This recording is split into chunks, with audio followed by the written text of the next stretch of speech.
This is Leeds Trinity University.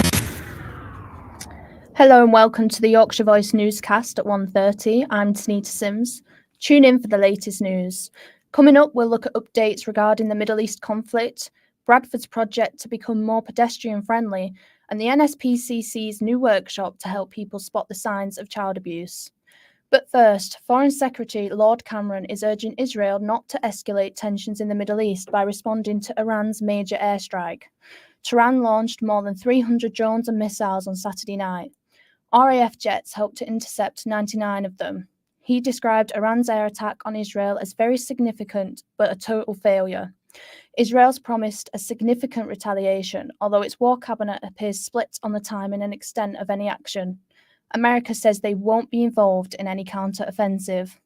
Labour's Shadow Defence Secretary John Healey says the country is capable of defending itself. It's in a strong position now, as well as plotting a longer-term path to a peaceful solution which must be diplomatically, politically led, because I think what this weekend tells us is that military action alone is not going to solve the Middle Eastern problems.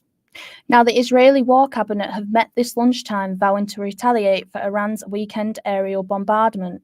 Virtually all of the 300 missiles and drones were shot down by Israel and its allies on Saturday night.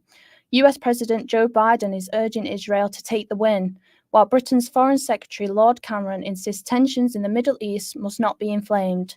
Israeli diplomat Danny Aylon says the retaliation must be timed carefully. We have never taken any overt operation against Iran. And now it's the first time actually that Iran has done it from their own territory, announcing it. So they are actually exposing themselves for the first time. So there should be ramification. The parents of the Sydney knife attacker have apologised for his actions. This is so horrendous that I can't even explain it because I'm just devastated. I love my son. I made myself a servant to my son when I found out he had a mental illness. Everything because I love that boy. Andrew Couch's son Joel killed 6 people in a shopping centre on a Saturday afternoon.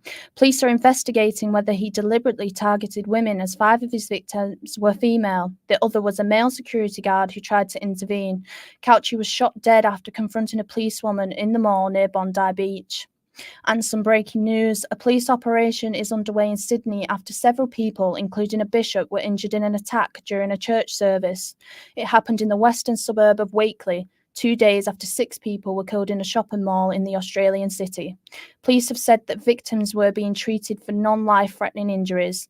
A man's been arrested and is helping the police with their inquiries. Reporter Adam Hancock is in Sydney. A police operation is underway in the Wakeley area following reports of this stabbing. A male has been arrested and is currently assisting police with inquiries. And we understand that several people have been injured in this attack, although the injuries are not thought to be life-threatening. Hospices across the country are facing a devastating financial crisis due to rising costs in staffing. Our reporter Rowan O'Connell has more. Annette Clark, the Marie Curie Hospice Head of Operations Yorkshire, said our hospice in Bradford needs to raise over £9,100 every single day of the year to ensure that we stay open. We achieve this due to the enormous goodwill of people that raise the money to fund essential care for dying people. But this funding model is fragile. In an election year, we are asking all politicians to pledge their support to end-of-life care and commit to a long-term funding solution for end-of-life care. More locally, West Yorkshire Police have released a coroner's appeal this morning. They are on the search for any relatives of 75-year-old David Kempt following the news of his death last Monday. The police are asking for anyone who has any information to get in contact with the Bradford's coroner's office. Bradford city centre is becoming more pedestrian-friendly with Phase 2 of the Future Bradford project now underway. Bradford City Council says delays may be likely, but as people become familiar with the new routes, they think they'll ease off. The funding came as part of the devolution deal between the government and West Yorkshire, with the aim being to encourage people to spend more time in the city. We spoke to the people of Bradford to find out how the disruptions have affected the public. It's carnage, especially if you've got school and work and stuff. We're having to wait to find out how to get home. It'll definitely be a good thing. I think just the whole process of it is causing a bit of chaos. Yeah, it's bad. Yeah, just everything, Bradford, everything closed, every town. Bus, I don't know where is the bus. I go be a hospital. I don't know where is the bus. The NSPCC are offering Listen Up, Speak Up workshops to help people spot the signs of child abuse. These sessions were first piloted in Yorkshire. Face-to-face sessions will be offered to schools, businesses, organisations and community groups. The training includes who to contact if someone is concerned for the welfare of a child. Helen Westerman from the NSPCC explains more about the workshops. We delivered workshops in 3 areas of the UK, one of which was Leeds.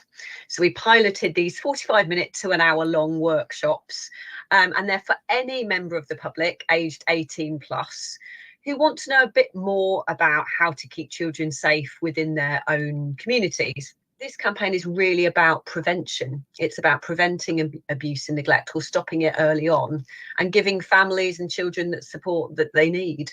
We did a YouGov survey of just under 4,000 adults across the UK. The RSPCA have warned pet owners that they will soon be breaking the law if their cats are not microchipped. The law comes in place from the 10th of June for cats older than 20 weeks. Owners found not to have microchipped their cat will have 21 days to get one implanted or may face a fine of up to £500. David Bowles from the RSPCA says why microchips for cats are so important. The first thing anyone will do when they hand it into a vet, if it's been stolen or even just wandered off, is to check the microchip, and it's a fantastic way of reuniting your cat with you as soon as possible. It's been a busy weekend for sports in Yorkshire. Our reporter Rowan O'Connell has more. Leeds United failed to capitalise on a Leicester City loss this weekend as United fell short of Blackburn with a late goal from Sammy Smodics. That loss, combined with the Ipswich draw and a Leicester loss, means that Leeds currently sit in the first playoff spot, being 1 point behind Leicester and 2 behind Ipswich. Despite the loss, manager Daniel Farker remains positive about the end of the season. Obviously, this game day brought us 1 point closer to the top of the league. Made sure that with this important point, we also are still within 1 point with Ipswich. Also protected a bit further on our advantage in comparison to Southampton. And even at this stage of the season, so difficult also to deliver always win after win after win. Bradford City earned another 3 points this weekend with them beating Salford 2-1. The Bantams conceded early on with Callum Hendry netting for the home side, but after Callum Kavanagh scored just before the end of the half, Brad Halliday, a member of the League Two Team of the Year, netted in the 86th minute to take the win back home for Bradford. With 3 games left of the season, the Bantams don't have much to play for in regards of promotion or relegation, but the goalscorer Kavanagh says it's important to finish on a high note. We've had 4 positive results now. I think it's 9 points from 12. Is it 9 or 10 points from 12? And yeah, we want to continue this. We want to finish the season well and see where that brings us. Bradford Bulls welcome to lose to the Odyssey Stadium on Saturday. The Bulls were victorious, coming out as 19-12 winners as the French side struggled to close down the deficit. Kieran Gill scored 2 tries with Zach Fulton adding 1. Bulls go 4th in the league and will go to the LNER Community Stadium to take on the York Knights on Sunday. Now get ready to defy gravity. It's just a day to go until Wicked opens at the Alhambra.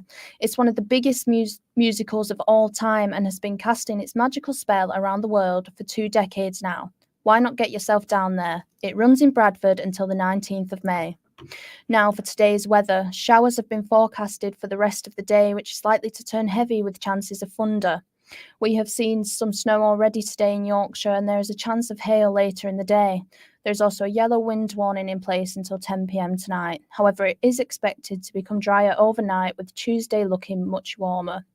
That's the Yorkshire Voice newscast for today. I've been Sunita Sims. Tune in tomorrow at 1:30 for more news across Yorkshire. This is Leeds Trinity University.